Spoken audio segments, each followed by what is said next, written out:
And so now we've got Isabel Counihan-Sanchez.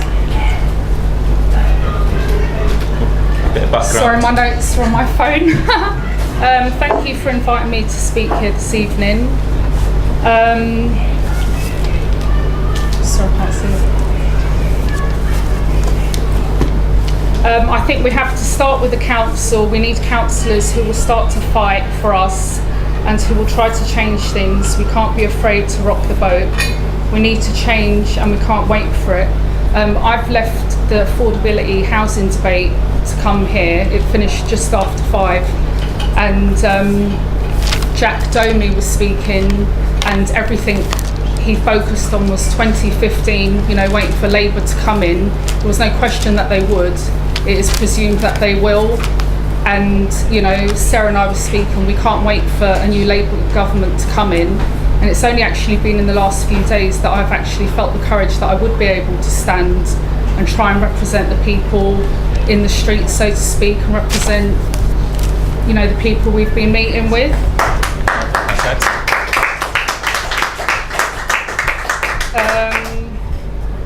I can't give you facts and figures as the previous people because I genuinely don't know them, so I'm not going to try and lie or say stuff I don't know.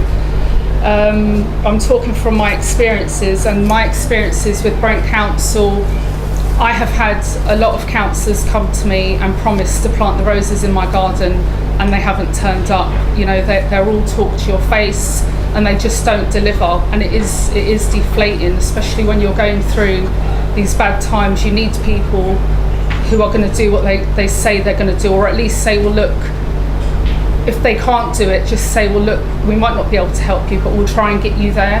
Because I've been pushed back myself so many times. We've moved back to Brent now last week, and AJ was unsettled from our move from Ealing to Brent because it is an upheaval. And the GP rang and said she'd like to see AJ just to chat with him how he was feeling. And I said, I've spoken with AJ, he's coming from school. He didn't want to go back out and see the GP, so I rang and I said, look, he doesn't want to see anybody.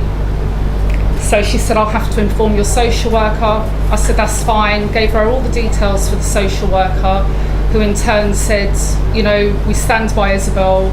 We've got no problem with her parenting. Because the GP wasn't happy, she actually contacted Brent Social Services on me.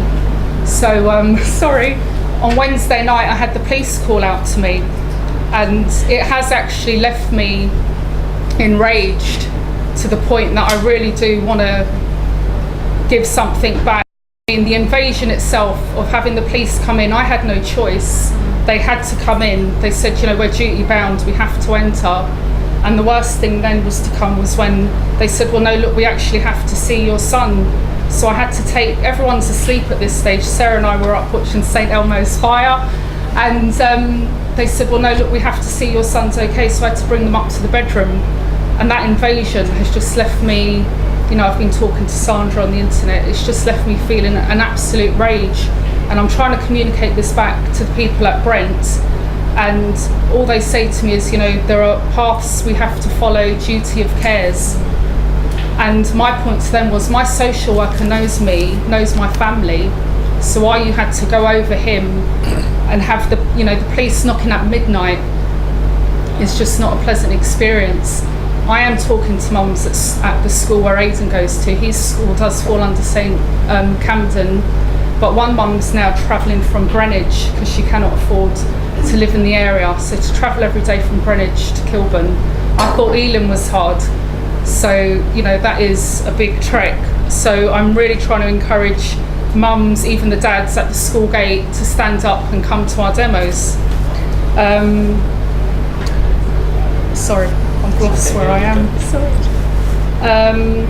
What does London have to offer? We have culture, history, and one of the most diverse cities. What else do we have to offer? The condemned government like to attack the vulnerable and the poor.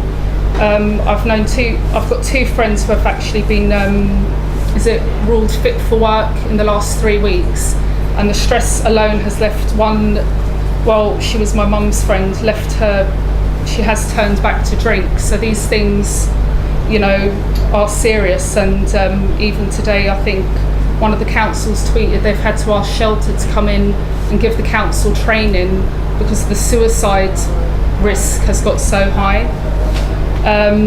I'd also like to invite David Cameron down to one of my friend's council homes and ask him to spend the week there, because I think his bathroom would be bigger than one of their so-called spare rooms, because it's outrageous.